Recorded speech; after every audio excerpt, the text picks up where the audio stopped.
Chers téléspectateurs, bienvenue dans votre émission Temps Fort, une émission qui vous parle de l'actualité, de tout. Alors, le plaisir est pour moi sur ces plateaux. Je ne suis pas seule, je suis avec Maître Luc Kayembe, qui est conseiller en matière juridique de l'honorable député Nsingi Podili, que je dis bienvenue.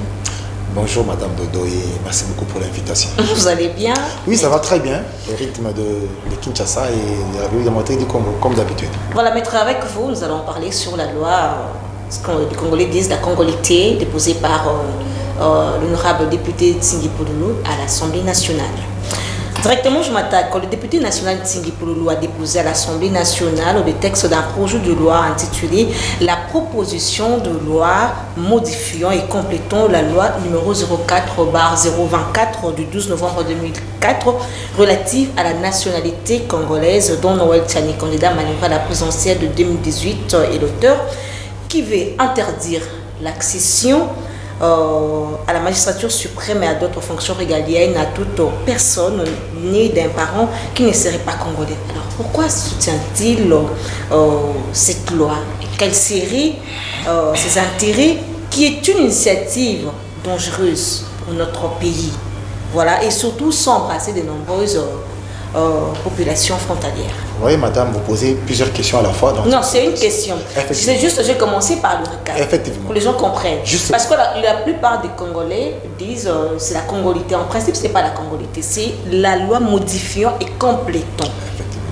La loi modifiant et complétant la loi numéro 04/024 du 12 novembre 2004 relative à la nationalité congolaise. Il faut que les gens comprennent, ce n'est pas la congolité. Effectivement, madame. Voilà. Merci beaucoup de cette mise au point-là. Oui. Mais je voudrais ici encore vous rappeler une chose, que vous êtes sans oublier que l'honorable Nsingi Podili, en tant que visionnaire, en tant que leader, a proposé une loi sur les chefs de rue.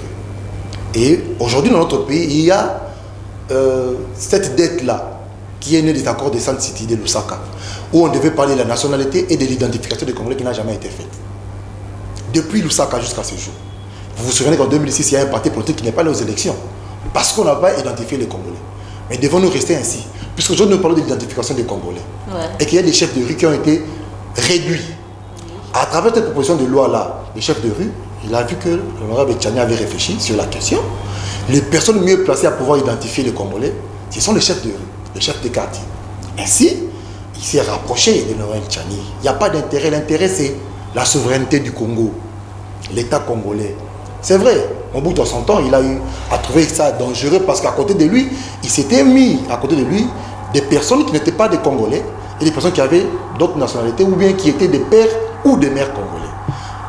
Ayant vu ces dangers-là, M. Mobutu, à son temps, en 84, par rapport à la loi électorale, qui est une loi d'exclusion déjà, il avait verrouillé les postes seulement des présidents de la République en disant, et peut être candidat président de la République, le Congolais né d'origine. Et il dit, c'est-à-dire, il précise, né de père et de mère. Ouais. Déjà en son temps-là, Mobutu avait compris. Mais si aujourd'hui, puisqu'il a compris cela, et que, voyant les velléités sécessionnistes de ceux que nous avons accueillis comme Congolais, n'oubliez pas, madame, on a parlé des Minembwe. Qui sont à la base des Minembwe? Qui sont à la base? Mais justement, vous connaissez bien. Regardez tout simplement mon regard. Vous savez de qui je suis en train de parler, madame? Non, justement.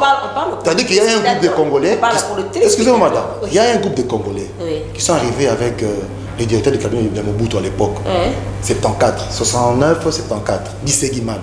Oui, qui a eu à donner la nationalité congolaise à un groupe d'individus, alors que la nationalité congolaise s'octroie individuellement.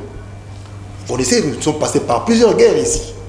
Les guerres de l'AFDEL, les guerres après l'AFDEL, le 1er août. Qu'est-ce qu'il réclamait? Il parlait de la nationalité. Bien sûr, aujourd'hui, le chef de l'État, M. Antoine Félix Tshisekedi, a parlé à Londres, il a dit ce sont des Congolais.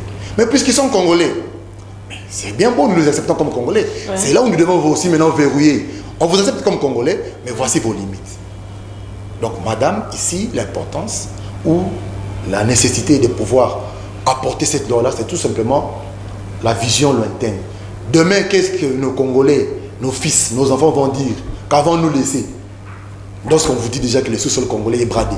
Maître, nous avons combien de Congolais Non, quand vous lisez le code de la famille, il explicite qui est congolais d'origine, il donne les Congolais par acquisition, par naturalisation, par filiation, le jus soli, en fait c'est là où on parle de jus soli, jus sanguine. Mais ici, il y a une question que nous sommes en train de faire voir. C'est quoi? Quand on vous parle dans la Constitution des Congolais d'origine, on ne définit pas ce qui est ces Congolais-là d'origine. Alors qu'il faudrait vraiment définir. C'est là que Mobutu avait compris. Quand il avait parlé de la nationalité congolaise d'origine, il a dit c'est-à-dire. Le droit réside dans les nuances. Né de père et de mère. Donc, ce n'est pas quelque chose de nouveau. Nous n'avons que pris cela par rapport à la vision que Mobutu avait compris. Nous avons pu aujourd'hui verrouiller. Mais on ne se limite pas seulement au chef de l'État. Mais le même Mobutu que vous dites, votre député a dit, le député honorable Tsingipulu a dit que Mobutu avait double nationalité. Non, il n'avait pas dit ça, madame. Il a dit ça. Écoutez, lors de ses propos, écoutez, s'il vous plaît, maître. Oui. Lors de ses propos, Tsingipulu a dit, il a cité Mobutu et si je ne me trompe pas, la deuxième personne, j'ai oublié. Et pourquoi? Madame, pour répondre à cette question-là, oui. Quand on relève un doute, est-ce qu'on dit la personne est étrangère? Il a pourquoi relever le doute excusez madame, excusez madame.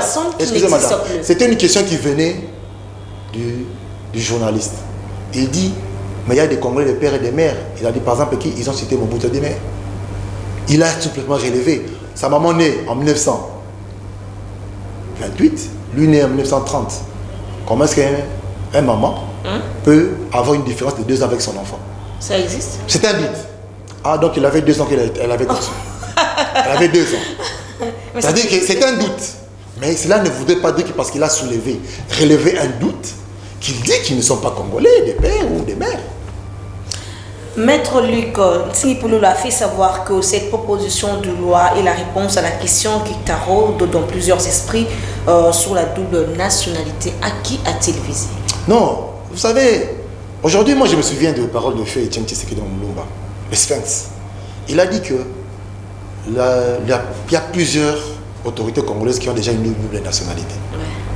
Mais or, la constitution actuelle n'admet pas une double nationalité. C'est l'unique nationalité, c'est congolaise. Dès que vous avez notre nationalité, vous perdez automatiquement. Et pour recouvrir cette nationalité congolaise, il y a une procédure à suivre. Mais il y a des Congolais qui sont allés de par le monde, par plusieurs conditions, par plusieurs problèmes, ils ont eu à changer de nationalité.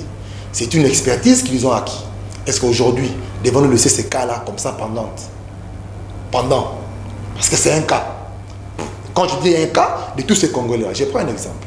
Il y a eu un premier ministre ici nommé, mais qui avait déjà la nationalité belge. Pendant qu'il était déjà nommé, on a eu, Sami Badibanga bien sûr, pour ne pas citer son nom. Mais on a eu à jouer au rattrapage. Excusez madame, laissez-moi finir. Qui ne le sait pas. Allez-y, maître, d'abord. Il avait une nationalité déjà belge, il était nommé comme premier ministre pendant qu'on devait aller aux élections.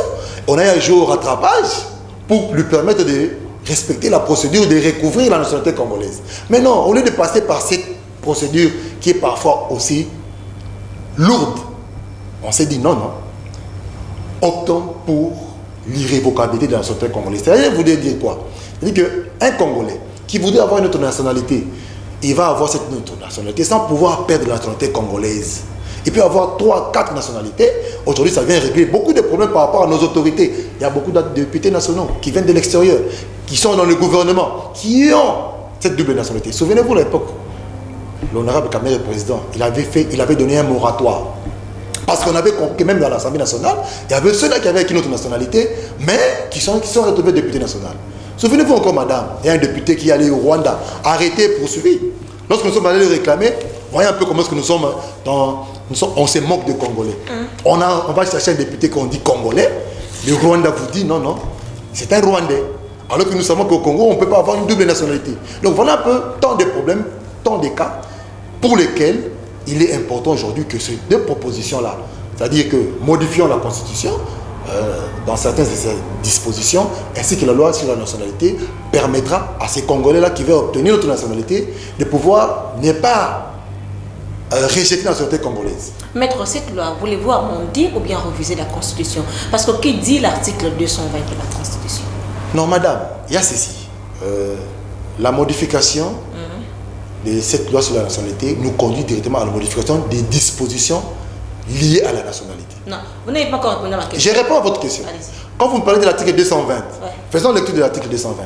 Et vous comprenez que ceux qui sont en train de parler de cet article ici, nous n'allons pas interpréter. Non. Nous sommes en train de discuter sur 220. On dit la forme républicaine de l'État, le principe de suffrage universel, la forme représentative du gouvernement, le nombre et la durée des mandats du président de la République, l'indépendance du pouvoir judiciaire, le pluralisme politique et syndical ne peuvent faire l'objet d'aucune révision constitutionnelle. Voilà. Deuxième alinéa.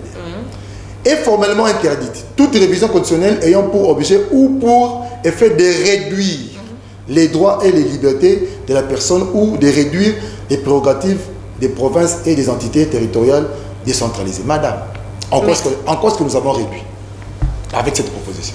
À la première alinéa. Oui, on dit quoi? Vous venez de lire là, oui. La forme républicaine de Je vous ai l'État. posé la question. Oui. Vous êtes venu amender ou bien réviser? Or, c'est bien de réviser. Vous n'allez pas réviser la Constitution. Non, c'est la modification de certaines dispositions. On ne révise pas là, on ne révise pas. C'est la modification de certaines dispositions. Et pour vous mieux vous informer, on dit ceci. Proposition de loi modifiant et complétant la loi numéro 040 024 du 12 2004 relative à la nationalité et la proposition de loi portant révision de la Constitution du 18 février 2006 telle que modifiée par la loi numéro 11 002 du 11 janvier 2011. Il y a eu deux propositions. La première, c'est celle que vous avez citée. Ouais. Et la deuxième proposition, c'est la loi portant révision de la Constitution du 18 février 2006 telle que modifiée par la loi numéro 11 002 du 20 janvier 2011. Ouais. Donc ce sont là les deux propositions de loi qui ont été introduites. Et vous verrez que on ne parle pas de l'article 220. Et c'est à tort que ceux qui parlent de l'article 220. On dit ici par rapport à la deuxième alinéa, on dit on ne peut pas réduire. Mais ici, quand on dit le problème des réductions, nous ne parlons pas on ne réduit pas les droits des citoyens. On n'a pas réduit. Je sais que les gens sont en train de faire un amalgame entre réduction et exclusion. On dit qu'on veut exclure. Mais quand on voudrait parler de l'exclusion, vous verrez que l'article même 72 de la Constitution, plusieurs articles de la Constitution ici parlent déjà de l'exclusion à travers de la loi électorale. Bon, vous êtes basé sur quel article de la Constitution? Il y a plusieurs articles qui ont été modifiés. Par exemple, l'article 10 de la nationalité qui parle... Vous parlez seulement de l'article 10. Non, excusez-moi, oui, parce que nous sommes en train de parler de la loi sur la nationalité. Oui. Et cet article, par rapport à la loi sur la nationalité, vous avez ici l'article 10 qui est lié directement à la nationalité. Si vous prenez l'article 10, l'article 13 vous contredit. Elle dit quoi l'article 13? Vous avez la... Je lis.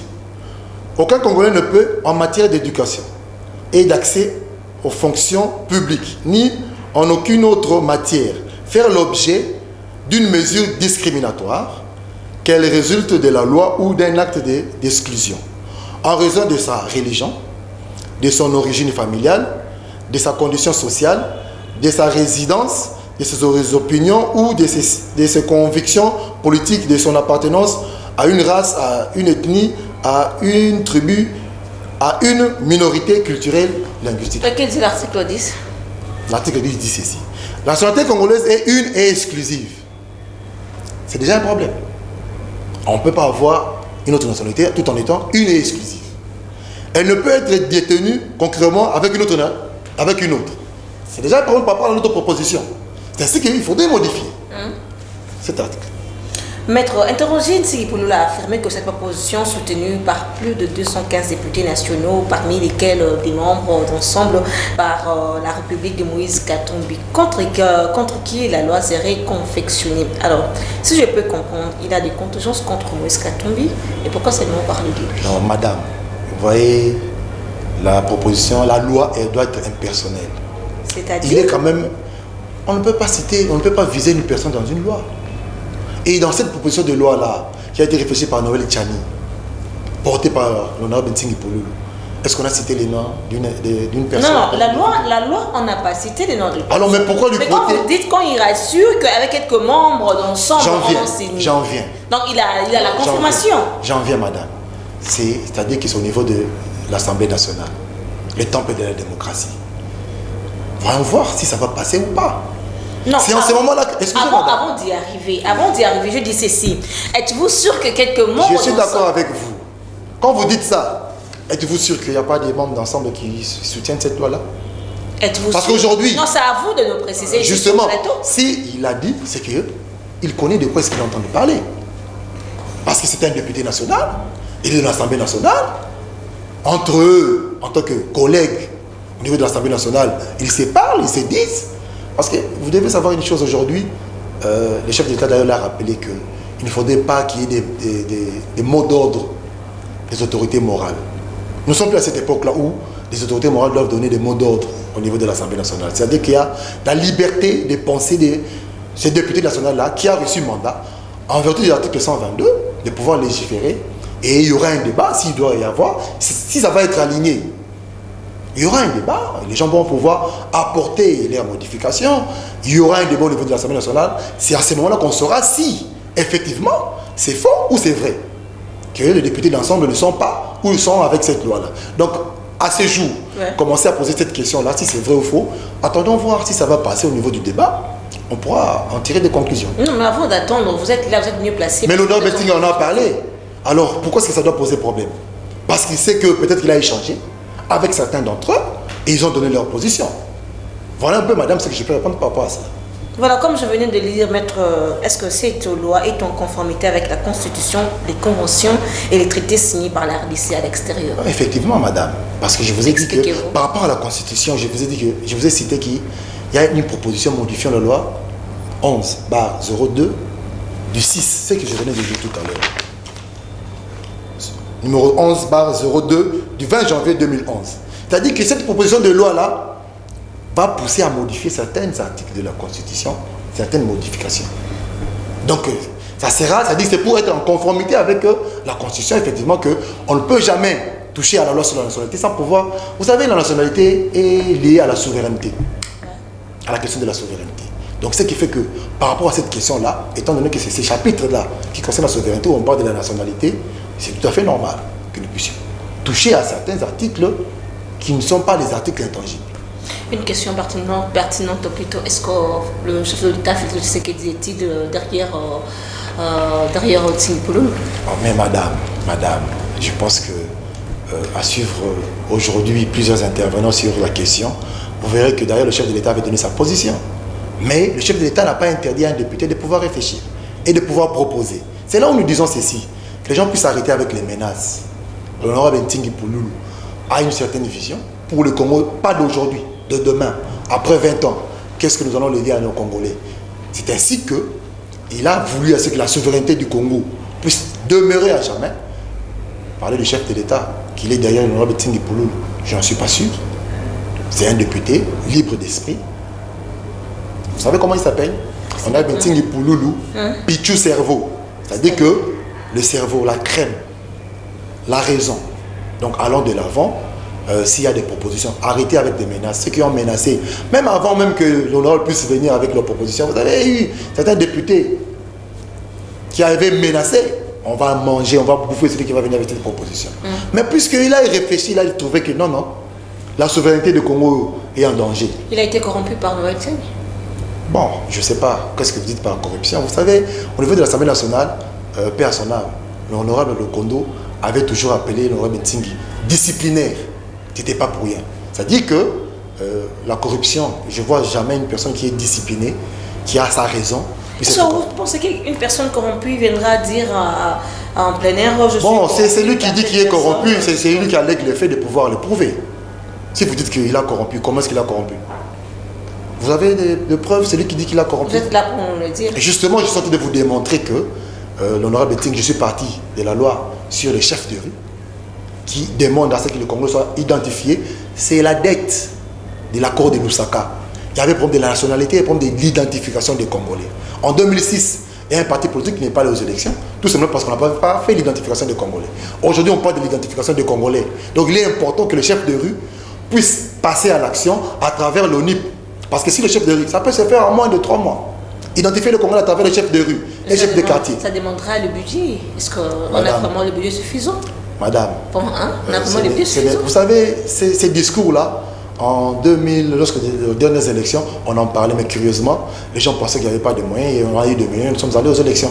Vous savez, d'autres ont dit que nous n'irons pas avec la machine à voter, d'autres ont dit avec ou sans machine à voter, nous irons. Et nous sommes allés aux élections, il y a un président aujourd'hui de la République qui a été élu.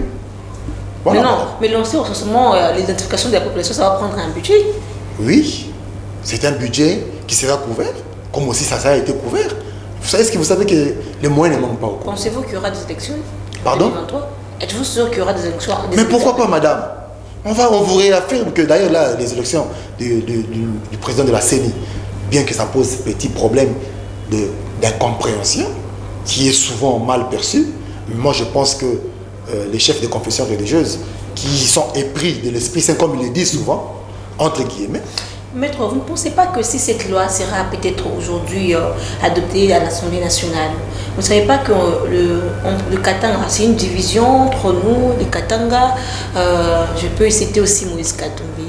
Pensez-vous, est-ce que vous aviez, l'honorable Ntsingi Pouloulou, a pris le temps de réfléchir sur ce qui peut arriver après avoir peut-être, entre parenthèses, si cette loi sera adoptée? Madame, l'Assemblée nationale, c'est le temple de la démocratie. Certes. Il y a les députés nationaux d'ensemble qui sont à l'Assemblée nationale, qui viennent avec les contre-propositions. L'Assemblée va pouvoir en débattre et puis on va tirer des conséquences, si ça va passer ou pas.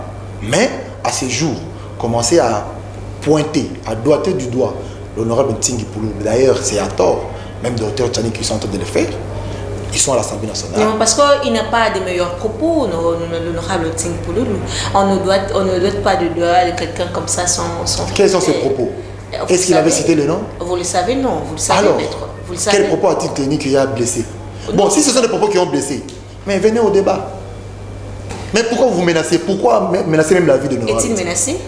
Madame, vous savez, à la veille du dépôt de cette loi-là, oui. son téléphone a planté. Oui. À cause des appels de menaces. Quand nous parlons de menaces, madame, nous sommes sérieux. C'est vrai. C'est-à-dire qu'aujourd'hui, nous demandons aux Congolais d'arrêter avec les menaces. La République des menaces, ça ne sert à rien. C'est-à-dire que si vous avez une contre-proposition, si vous voulez améliorer, venez au niveau de l'Assemblée nationale, donnez vos propositions, en débattre sérieusement, avec rationalité, au lieu de débattre avec passion. Et vous verrez que ceux qui sont en train de débattre avec passion, ils sont en train de parler d'un individu qui va passer. Le Congo va demeurer pour toujours.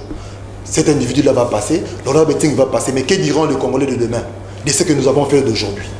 Je rappelle que j'ai reçu pour vous Maître Luc Kayembe, qui est conseiller en charge juridique de l'honorable député national plutôt, Ntsingi Pouloulou. Maître Luc, Ntsingi Pouloulou a dit que l'opportunité c'était censée d'avoir cette loi. Qu'est-ce que cela veut dire? Oui, madame. Je vous ai dit ici, peut-être je vous ai encore me répéter. On parle de l'Office national d'identification des Congolais. On doit identifier qui est Congolais. Quand on vous dit... C'est ça l'opportunité. Excusez, madame. Quand on vous dit est Congolais d'origine, on se limite là. Mais on doit préciser l'origine des Congolais là. Est-ce qu'il est des pères et des mères? Des pères ou des mères? Est-ce qu'il est d'acquisition? Par filiation? C'est-à-dire qu'il faudrait préciser. Et cette précision-là, c'est ça qui permettait de pouvoir identifier. Maintenant, l'opportunité, c'est quoi? Les verrouillages. On verrouille parce qu'on reconnaît à tous ceux-là qui sont venus comme réfugiés congolais. Bon, maître... Mais on doit les limiter. Allez ailleurs, dans d'autres pays. L'Égypte, l'Algérie. Pourquoi ils ont limité? Ils ont limité quoi? Les postes de responsabilité à l'Égypte, par exemple. Ils sont les plus loin. C'est-à-dire que vous devez, pour être candidat président de la République, vous devez être des pères et des mères. Votre père doit être des pères et des mères. Bon. Votre femme doit être des pères et des mères. Ils sont encore les plus loin. Vous devez être de la religion musulmane. Oui, de la religion musulmane. D'ailleurs, nous sommes encore plus larges, madame. En quoi? Quand l'honorable a dit, le député plutôt a dit, il faut que qu'on soit d'origine congolaise de père et de mère. Dites-moi un peu, en quoi est-ce que ceux-là qui ne sont pas d'origine et de père ont trahi? Et qu'est-ce qui veut dire que les Congolais d'origine de père et de mère ne vont pas trahir? Madame, je vais me servir d'un seul exemple. Oui. Kengo Adondo. Allez lire la biographie de Kengo Adondo. Vous verrez que... Il n'est pas congolais? Maman, mais vous devez vous faire des recherches. Non. Je vous donne l'information oui. que vous peut-être vous semblez oublier. Il est arrivé à côté de Mobutu depuis. C'est Mobutu qui l'a porté même à côté de lui. Mais il est d'origine, l'une de ses parents est rwandais. Parce que son père était dans la force publique avec les missions qui sont allées opérer au Rwanda. Excusez-moi, madame. J'en viens, parce que c'est par rapport à votre question. Mais vous savez que Kengo Adondo, Mobutu l'a porté à côté de lui, c'est par rapport à ces dangers-là que Mobutu avait verrouillé la présidence de la République. Parce qu'il savait qu'il y avait des personnes qui étaient nées de pères ou de mères. Mais voilà, la Fidèle arrive. Qui est Premier ministre? Kengo Adondo. On lui donne la mission de faire à ce que l'AFDEL n'entre pas. Est-ce que l'AFDEL était entré ou pas? Et l'AFDEL était composé de qui? C'est ça le danger, madame. C'est-à-dire que nous cherchons à verrouiller cela par rapport à cette histoire-là. Nous voyons l'histoire du Congo. C'est vrai que nous avons accepté tous ces mondes-là. On est d'accord avec eux. Ils sont congolais. Mais ces postes-là, déjà, au niveau de l'armée, vous avez limité. Mais aujourd'hui, on ne peut pas laisser... Madame, vous n'allez pas laisser votre maison, votre chambre à vos frères d'aller et entrer comme ils veulent. Ce sont nos frères, oui. Demeurer au salon, mangeant avec nous au salon. Mais dans la chambre, dans les postes de responsabilité où la souveraineté du Congo peut être mise en mal. Bon, on doit chercher à verrouiller ces postes-là. Maître, si le député Tsingui Pouloulou dit cela, alors il était du FCC, il était d'attente du FCC. Oui, madame. Joseph Kabila Kabange, oui. Est-il congolais 100% d'origine de père et de mère? Madame, est-ce qu'il y a un problème par rapport à cela? Non, c'est une question. Est-ce qu'on a trahi? Vous n'avez pas trahi? Je pose la question. Si vous me posez cette question-là par rapport à la question que vous m'avez posée tantôt, oui. En faisant une liaison, oui. Parce qu'il était du FCC qu'il a travaillé, oui. Qu'est-ce que vous... Non, c'est une question, je veux dire ceci. C'est quoi la question? Est-ce que Joseph Kabila aussi a trahi? Parce que s'il prend... Bon, supposons que Joseph Kabila peut revenir un jour président dans ce pays. Alors, si vous avez accepté de soutenir cette loi, au travers de votre député, si vous avez accepté de soutenir cette loi, mais au cas où Joseph Kabila Kabange sera aussi exclu. Madame, pour votre information, Joseph Kabila, par rapport à la Constitution, ne peut plus revenir comme candidat président de la République. Ça, c'est de 1. Il est sénateur à vue et il demeure sénateur à vue. Donc, vous avez tourné le dos à Joseph Kabila. Ce n'est pas tourné le dos, madame. C'est la loi, c'est la Constitution. Non, il a fait le dos, madame. Madame, excusez-moi. Parce qu'il devrait quand même réfléchir qu'il a travaillé au côté de cette personne. Excusez-moi, madame. Excusez-moi, madame. Vous avez bien posé votre question. S'il est revenu, mais il ne peut plus revenir. Comment est-ce que vous voulez réfléchir sur une chose qui ne peut plus demeurer? Mais apparemment, la politique de la RDC, bon, je ne peux pas dire de la RDC, oui. Est quelque chose d'intérêt. Parce que tu retrouves que la personne qui était hier... Madame, si vous dites que la politique c'est quelque chose d'intérêt, c'est l'intérêt de qui? Individuel ou bien l'intérêt général? Individuel, pas général. Justement. Pas individuel. Ici, c'est individuel. Maintenant, la question c'est celle-ci. La question portée par l'honorable Tsingui Pouloulou, c'est pour son intérêt individuel ou bien intérêt général? Bon, et ceux qui défendent, et ceux qui disent qu'on s'attaque à X personnes, ceux qui défendent ces X personnes-là, c'est pour l'intérêt personnel ou bien l'intérêt général? Bon, si vous avez porté... Si les gens répondent à cette question-là, madame, je pense qu'on règle cette question-là d'intérêt. Pardon? C'est-à-dire que vous commencez à me rejoindre en disant que non. Tous, l'honorable Tsingui Pouloulou, en portant cette proposition de loi, il vise l'intérêt du Congo. Son intérêt personnel. Bon, il vise l'intérêt du Congo. Si vous avez accepté à soutenir cette loi jusqu'à l'Assemblée, déposer des textes, oui. Dites-moi un peu, maître, vous avez quand même scindé quelques personnes. Vous avez quand même pointé le doigt sur telle personne. Parce qu'on ne peut jamais accepter, de soutenir une loi sans pourtant déjà voir qu'il y a autant de personnes qui sont là dans notre pays, madame, qui sont cessées, qui sont comme ça. Dites-moi un peu, à qui avez-vous pointé le doigt? Vous savez, cette constitution consacre l'exclusion à travers même la loi électorale qui cristallise cette exclusion-là. Ça va, tout le monde ne peut pas être président de la République. Quand on donne les critères d'être éligible, c'est déjà ça l'exclusion. On ne vise personne. C'est-à-dire que nous disons tout simplement, vu notre passé, maître, quand vous dites que vous ne visez personne, ça je ne peux pas accepter. Parce que... Bon, d'après vous, qui visons-nous? Non, moi je ne peux pas répondre verbalement. Voilà. Attends, écoutez, je ne peux pas me réveiller un matin comme ça, je n'ai rien réfléchi dans ma tête et je vais déposer un texte de quelque chose. Non, c'est sûr et certain que j'ai eu à penser à quelques personnes qui peut-être violent la Constitution, qui peut-être marchent mal dans notre pays. Je vous réponds, madame. Nous avons visé les chefs du riz qui doivent aider l'ONIP à identifier qui est congolais des pères et des mères, congolais des pères ou des mères, congolais par filiation, congolais par acquisition. C'est-à-dire que ces chefs de rue-là qui aujourd'hui sont désacralisés, alors que c'est le premier fonctionnaire à la base qui doit même impulser la santé à la base. Je ne pense pas que c'était la question, c'était la réponse que j'ai. Non, parce que vous m'avez posé la question, qui nous visons? C'est pour ça que je vous réponds en vous disant que si vous avez l'idée de qui nous visons, libre à vous. Mais nous disons que... Excusez-moi, madame. Pas libre à moi. Parce que libre à ceux qui sont en train de penser ainsi. C'est pas vous que je... Vous n'êtes pas fou de soutenir cette loi. Moi, j'ai dit que nous soutenons cette loi-là par rapport aux chefs de rue. Nous avons visé les chefs de rue qui sont le catalyseur de l'identification des Congolais. Donc, c'est les personnes visées, c'est pouvoir aider même les chefs de rue-là à pouvoir nous donner qui est Congolais d'origine, des pères et des mères, des pères ou des mères, par affiliation, par acquisition, par naturalisation. Donc voilà un peu, madame, les personnes visées pour porter haut la souveraineté, le Congo de demain, pour que le Congo puisse aller en avant. Merci beaucoup, maître. Nous sommes pratiquement vraiment à la fin. C'est moi qui vous remercie. Je rappelle bien que j'avais reçu maître Luc Kayembe, qui est conseiller en matière juridique du député national Tingui Pouloulou. Avec lui, nous avons échangé sur la proposition de loi modifiant et complétant la loi numéro 04/024 du 12 novembre 2004 relative à la nationalité congolaise, dont Noël Tchani est l'auteur. Maître, avant de nous séparer, un mot de la fin que les téléspectateurs peuvent retenir. Pour le mot de la fin, nous disons ceci, que les gens arrêtent avec les menaces. Le Congo est un pays démocratique et le député national, conformément à l'article 120 de la Constitution, les domaines de la loi sont définis. Il a déposé une proposition de loi qui a été réfléchie et que les Congolais puissent être calmes. Nous avons aidé beaucoup de Congolais à redevenir Congolais, à porter la nationalité congolaise concurremment avec d'autres nationalités. Et nous disons aussi à ces Congolais-là qui ont accepté d'être Congolais, que nous vous acceptons comme Congolais, mais seulement pour des postes de responsabilité, nous essayons de vous limiter. Ce n'est pas la discrimination, c'est tout simplement les conditions d'exclusion prévues par la Constitution. Maître, une question m'est venue en tête, excusez, désolé. Est-ce que pensez-vous qu'un jour, apparemment, vous aurez toujours des questions. Avec l'allure où vont les choses, Moïse Katumbi pourrait quitter l'Union sacrée?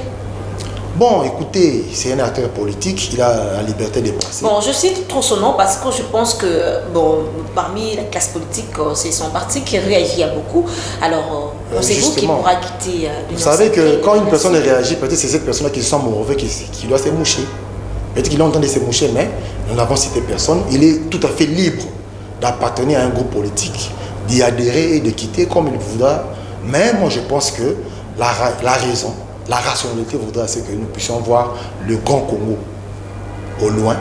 Qu'est-ce que nous allons léguer aux Congolais? Ça n'a rien à voir avec l'ensemble ou bien Moïse Katumbi. Cas où il peut-être quitter l'Union sacrée de la nation, si et seulement si cette loi sera adoptée. Madame, vous savez qu'au Congo ici, il y a eu certains acteurs politiques qui ont dit on ne peut pas nous intimider. Où en sommes-nous aujourd'hui? Les Congolais, le Congo va vivre, va continuer. Il y a certains acteurs politiques qui ont dit que sans eux, le Congo sera dans la destruction. Mais le Congo est là. Nous sommes en train de raffermir tout simplement le Congo. Nous visons Congo, voyons Congo, ne voyons pas des individus. Grand merci, maître. Vraiment, je pense que nous sommes pratiquement à la fin. Je rappelle encore que c'était maître Luc, conseiller en matière juridique du député national Tingui Pouloulou. En tout cas, le plaisir était pour moi de vous présenter cette émission. Derrière la caméra, c'était Jonathan Koyakbea. Je n'ai pu terminer, dire un grand merci à toute la hiérarchie CBS qui nous soutient de temps à autre chaque fois. Un grand merci à vous. Et je ne saurais terminer dire un grand merci à celui qu'on appelle mon réalisateur Guillaume Amba. Sans lui, c'est nul. En tout cas, merci à vous. Au revoir. On se retrouve prochainement. Et suivez la rediffusion de cette émission chaque jeudi à 13h30, 13h20 plutôt. Au revoir, à la prochaine.